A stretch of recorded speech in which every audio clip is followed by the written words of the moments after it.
Corey Graves. Corey Graves. Did Corey dig his own grave? Now let's get straight to everything. I think Corey Graves carries pretty much any show he's on.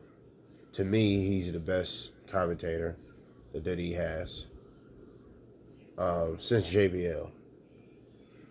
He kind of gives me a lot of JBL vibes with the realistness, where like he doesn't sound so corporate. He sounds like he's just talking from the heart. You know what I'm saying? And he's good. He's good at pretty much everything. He's a good play-by-play, color commentator guy. He definitely carries Michael Cole. I mean, everybody do. That's why Michael Cole's in everybody's cell, because Michael Cole sucks. That's literally just what it is. He's been there. He's got longevity. I give him that, but he sucks. He's not a good commentator. This ain't about Michael Cole. Well, one more thing about Michael Cole, he still don't know the moves, and he's been there like 50, 100 years. He don't know the difference between the power bomb and the spine buster after all these years. But, anywho, Corey Graves, did he dig himself a grave by going on Twitter, taking little shots, and, expressing his frustration? Now, this is where I blame Dodie. Go check out my Jada Parker video. Dodie's the blame for this. But not in this particular case, in a way, because there's a difference. But they are the blame for these social media outrages. They gotta put a stronghold in this shit, bro. If you under the Dodie umbrella, you should not be allowed to be talking like this. Saying little shit like, oh, I work too hard to get replaced and I'm not popular enough, all this other shit. Well, the facts are the facts, okay? But the fact is, that shouldn't be aired out. That's one fact. That doesn't make Diddy look good. They need to do something about people just speaking out of town like this. Stop with this loosey-goosey shit. Social media is very effective. That's why you need to be very careful what you allow people to do on it. You're already public figures. You already got to be careful what you're doing while you're in public. Now, with that being said, though,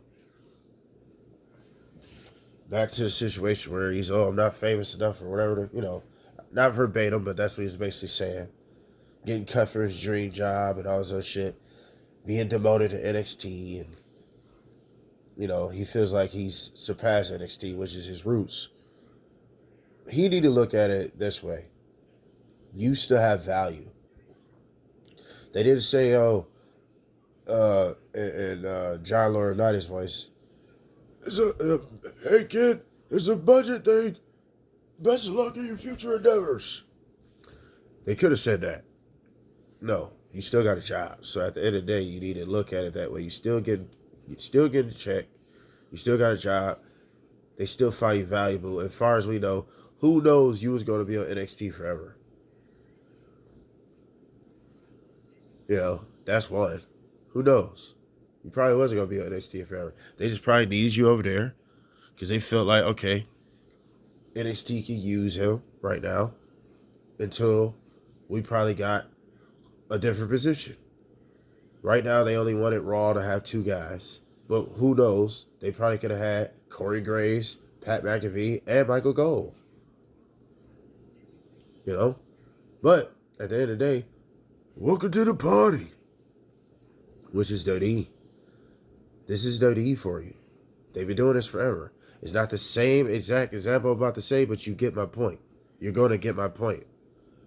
Why do you think Dodie keeps bringing back nostalgia acts? Big names. Why do you think that? Because it's a drawing point. It's the proper rating. It's business. So this is business putting Pat McAfee on the bigger show that's going on a bigger network because he has a bigger audience than Corey Graves. Corey Graves is within the wrestling bubble. Pat McAfee is not. This is business. You shouldn't be taking it that personal. I get it, though. From a working man's standpoint, from a working man's point of view, I get it. You've been working so hard at a place. You've been doing your damn thing. And just for them to cut you from your legs, to not give you that raise, to not give you that promotion, I understand that level of frustration. But that's what I learned about the working world. it's a dog eat dog world. And sometimes it's not about who you know. I mean, it's not about what you know. It's about who you know. Sometimes about who you are too. Even in the regular old 9 to 5 working field, if somebody got a cousin, guess what? That cousin could get hired as a manager. Yet you've been working here 30 fucking years. It's just like that. Hell, I done got a lot of my jobs because of people I knew, not because I was good at it. So I get it. I get it. But I get the other side too. It's just, it is what it is. But in this case, this is a business move by the WWE. Corey Graves, you've been working here this long. You haven't noticed this? That should tell you something to the fact that WWE doesn't trust their current roster. That's why they keep bringing back other people. Because this current roster, they're not making nobody a draw. So they go get everybody that was a draw or that is a draw. And Pat McAfee is a draw. It's just that simple. He has a podcast, millions. He interviews celebrities. He's a former football player. He used to be in the NFL. You get what I'm saying? So he has a huge following to his name. Why do you think Logan Paul works for the WWE? He has a huge following outside of wrestling. That's why he's a part. That's why they wanted him. Same exact thing with Pat McAfee. This is a business move. Welcome to WWE. The fact you just now understand this is kind of weird. You should have been to do this. Just think about it. They gonna put Corey Graves over a celebrity, a big time celebrity. I mean, I'm not saying he's a huge, but like he's a celebrity outside of the ring. The WWE's been doing this forever. Did you know Mr. T was in a match? Did you know Snooki was in a match?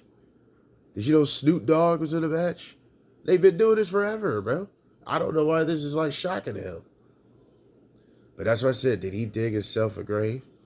Talking shit because he did not show up on that NXT that he was being a smartass about. Oh, by the way, watch NXT, whatever. He didn't show up. So therefore, you probably got yourself in some bullshit. Opening your damn mouth. Instead of just taking it on the chin, swallow your pride. Don't go to social media because social media is messy.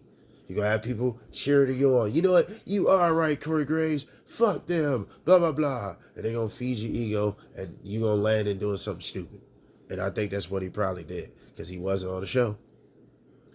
Nobody knows if he's suspended, just taken off TV. Who knows? But I'm sure he's low-key probably getting punished because he wasn't on the show. He might show up soon.